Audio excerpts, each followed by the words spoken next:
Ayan po, kasama na naman po si Rambo sa ating mga lakad daw, kakabsat. Ay, ay! Bari, bari apo. Ito ang tinatawag na tudtod.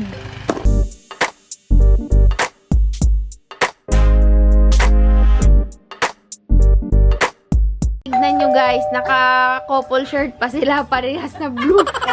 Blue team. Naka-blow. Ako naka-blow. Siyang tingin naka-blow. Nagpa-picture ka. Bakit kayo naka-blue? Hindi ko alam kung ano yun. Nagkita-kita na kami naka-blow. Manananghalian muna tayo ngayong mga araw na ito. Tayo gutom na talaga, kakabsat.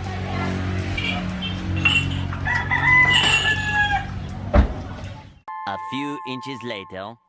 Tignan nyo guys kung sino ang nandito sa bahay. Nagagawa ng kulungan ng manok. Punta tayo dun sa gilid ng kanal. Manunungkit tayo ng katuray. Bulaklak ng katuray. Sinong nakakakilala sa inyo sa bulaklak ng katuray? Ito na yung mga tanim ni nanay na sitawan. Oh, na ilang piraso. Ang laki-laki na. Kalalaki ng bunga. Pati yung... Bilisan mo! Yung inaanak ko guys ay kinidnap na naman namin. Di ka na. Tara na doon. At gabi na. So, ayan po. Kasama na naman po si Rambo sa ating mga lakad daw, kakabsat. Sama-sama to ay surot-surot. Iwan ka na?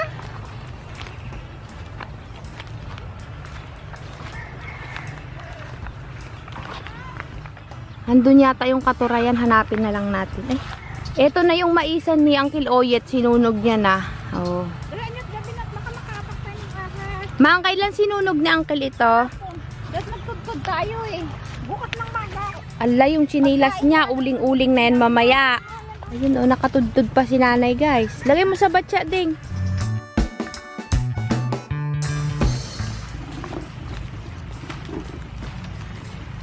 Ala, sige oh. Maga-third cropping daw si Uncle Oyet dito ng ano, ng mais.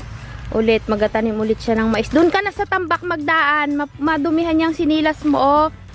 At mauling. Huwag mong tapakan yung uling.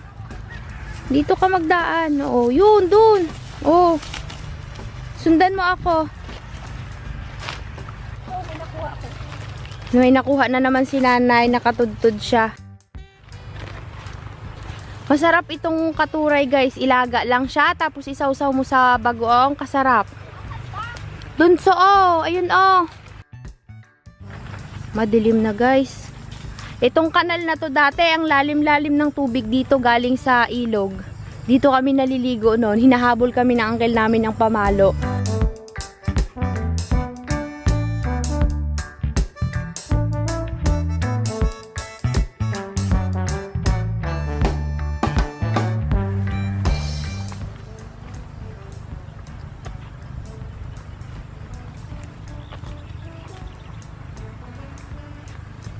Pasensya na kayo kakabsat ha kung medyo malikot yung camera at matambak-tambak yung aming dinadaanan. Yung aking GoPro kasi hindi na maganda yung quality niya pag madilim. Ito kasing si Canon maganda siya kasi nakukuhanan niya pa rin yung paligid kahit medyo madilim na.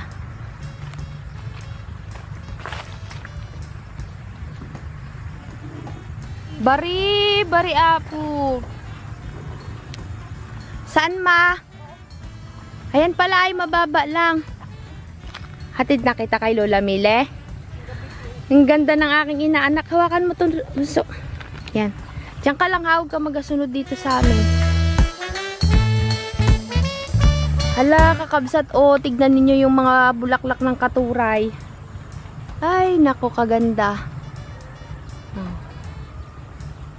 Abutin lang ni nanay. Nay, kinakain din yung ano niyan. Yan o, mga bunga niya, yung parang malunggay. Yung bulaklak lang. Malalaki na to.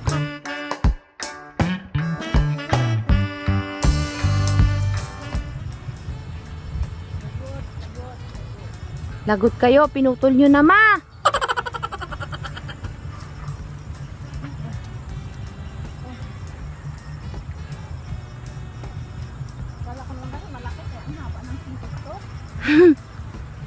Patingin mo so kung ano itsura ng katuray.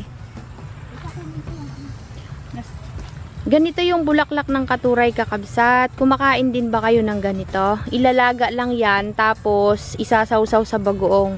Pwede ring ihalo yan sa mga bulanglang, sa mga dinengdeng, munggo, ginisang munggo, yan.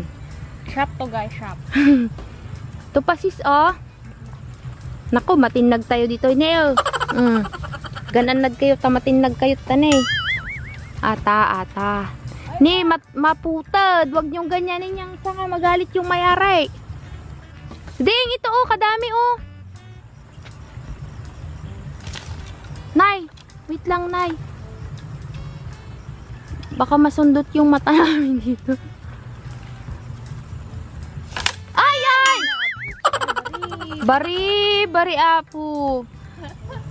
Bari apo. Tabi-tabi po. Tabi-tabi po. Sa nuno. Ashley, sabi ko magbari-bari ako tinatawagan ko. Riko. Mang, saan natin ihahalo yan, Mang? Ilalaga lang natin. Hira na ni nanay ay. Lagot ka dyan, Mang.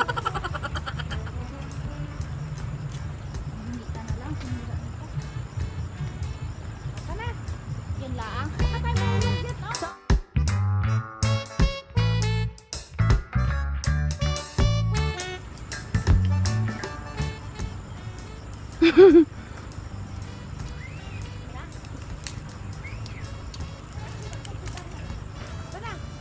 Ay na daw.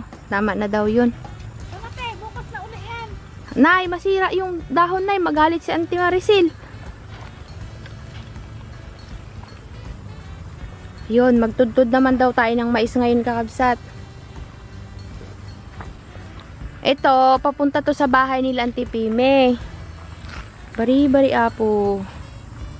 Tabi po. Kabait ba ganong inaanak ko, kakabsat? Sama-sama lang siya. Sumusunod ko anong ginagawa namin. Ginagawa din. Kababata ko kasi yung nanay niya. Nakatawa na naman. Para kang matanda dyan. Hi ka muna sa kanila.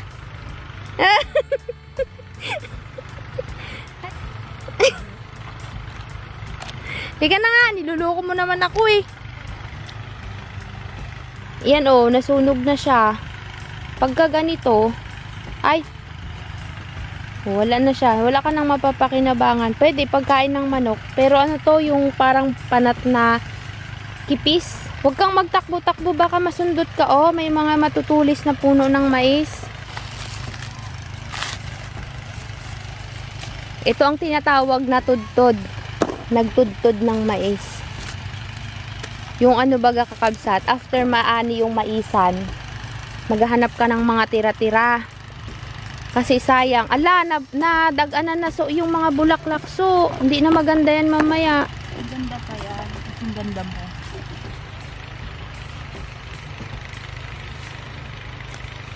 Ito yung natudtod ni nanay, kakabsat, oh, medyo madami-dami pa rin. Kahapon nagtudtod din daw siya. Yun yung ginawa niya dito habang nandito siya. Ang lawak ng sinunog ni Uncle, ano. Buti hindi naglipad yung mga alipato ng sinunog ni Uncle.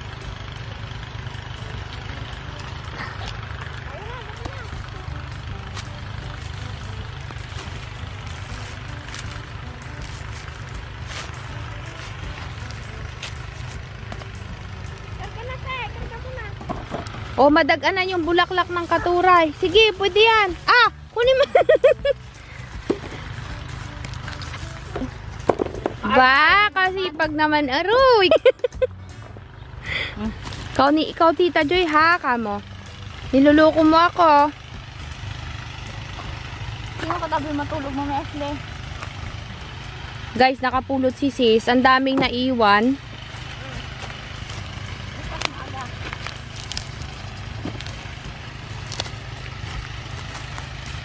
Yun. Mali, Mang.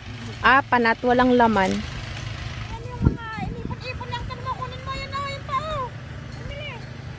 Inipon ni Uncle. Nagtudtod din pala si Uncle kanina.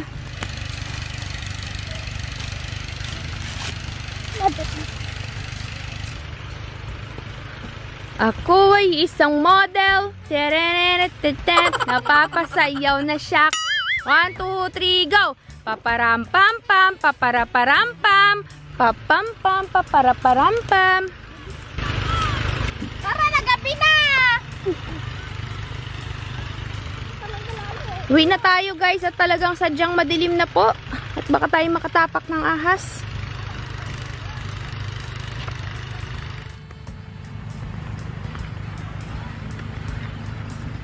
Ito yung nakuha natin sa ano. Naihaw naman na. Hoy, masama yan. Lalo kasi siya. Ha? Lalo si Oya. Kaya nga. Ang dami nakuha namin nila nanay. Ano? Guys, ito yung ulam natin ngayong gabi. Ang pinakbit na talong at saka kalabasa ang palaya. Tapos yung katuray na sinungkit natin, ilalaga lang tas sasaw-saw sa bagoong. Tapos mayroong mga sili dito, ihahalo natin sa pinakbit. Yan yung ulam natin ngayong hapunan. Guys, ito na yung natudtod natin nila nanay. At alam nyo ba, nung mga panahon na nagtutudtod kami, yung mga ganito ay hinihimay-himay namin paggabi. Tapos magkukwentuhan habang naghihimay. Sa Ilocano nito, ang tawag ay agpusiti mais. Yan. Shoutout sa mga kabsat nating Ilocano dyan. Hintayon ta kadwanda kami nga agpusiti mais na eh. Maghimay tayo. Ay, mura pa to oh. Hindi pa siya ganun kagulang. Ikaw Ashley, alam mo magganita? Alam mo magganta? O, sige nga, pakita mo nga sa amin. Ito na nyo tong si Ashley, marunong siya magpusi ng mais. Sige nga, ikaw nga sa. Sige. Ganyan, oh. Yan. Hawakan mo. Tapos yan, tignan nyo tong bata marunong. Galing ah. Kapag kaayaw mong maggamit ng thumb mo para iganon, kasi masakit to sa kamay kakabsat. Magkakaroon ka ng kalyo-kalyo kasi ganyan yan oh. Ganon din mo ng busal. Oh, ito. Ayan, tag-isa kami ni nanay. Ayan, nabali. Ayan oh, ganyan. Ganito ang paraan para madaling matanggal yung mais sa busal.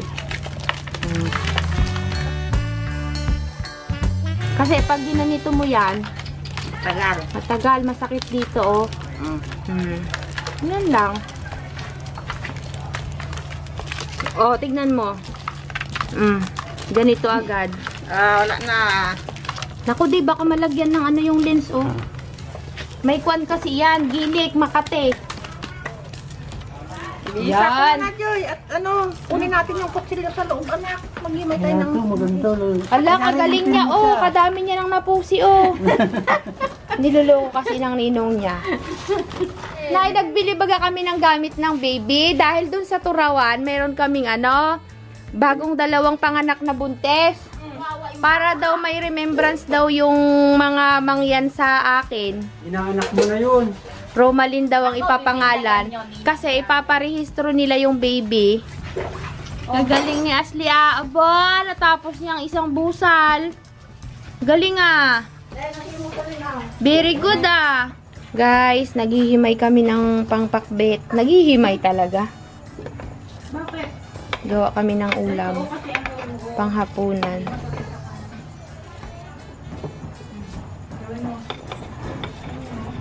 Yan. Mang, anong gagawin natin sa katuray? Laga mo. Ang katuray guys, ganito siya nililinis. Tinatanggal yung ganyan, yung gitna, at saka yung dulo. Mapait kasi. Mapait daw kasi. Nay, may nagsuggest, yung alam mo yung ganito ng ano, bulaklak ng kalabasa, yung tinatanggal natin sa gitna. Sabi, wag daw tanggalin kasi masarap daw yon. Akala lang daw natin mapait, pero hindi daw mapait, sabi. Nakalimutan ko kung sinong nagsabi nun ay, nag-comment. Try mo nga minsan, Mang. Huwag mong tanggalin yung gitna. Masustansya daw yung gitna nyon. Ganyan ang gawin. Yun. Tinanggal ni nanay yung mga ganito. Mamaya na yun daw kasi madali lang yan guys. Pag kulo lang siya, pwede mo na tanggalin. Kunin mo na dito yung langganan mo yan. Alin, Nay? Yung talong? Ito pa. Bukas na daw lulutuin yung ating katuray kasi maraming ulam. Kalimutan ko, sis. Main ka ha. Unti lang sis. De, kain na. Tama mo na yun, te.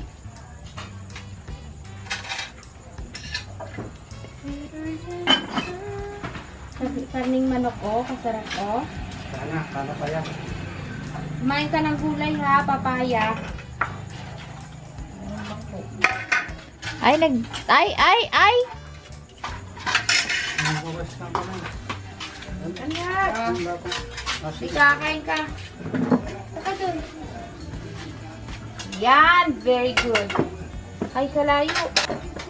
Oh, yan, kain ka na. Mainit yan ha, hipan mo. At pamaya hugasan kita, tas matulog ka na ha.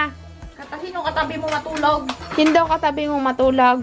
Sabi niya kanina gusto niya daw katabi luluuyit. Ay, gusto mo katabi si Lolo Oyet? Anong gusto mo? Ayun oh, may karne ka na oh. Hipan mo eh. Ay, Asli, mainit. Kain ka na. Sarap yan. Ihipan mo muna. Anong gusto mo? Sabihin mo sa akin. Manok na lang. Dagdagan natin yung manok ma. Oh. Oh, yan. Gusto lang pala dagdagan yung manok niya eh. Kasi anak yung picture yan, bigay mo yan. Hi guys, I'm back at oras na para magsitulog kasi maaga pa tayong magbabiyahe bukas pa uwi ng bayan.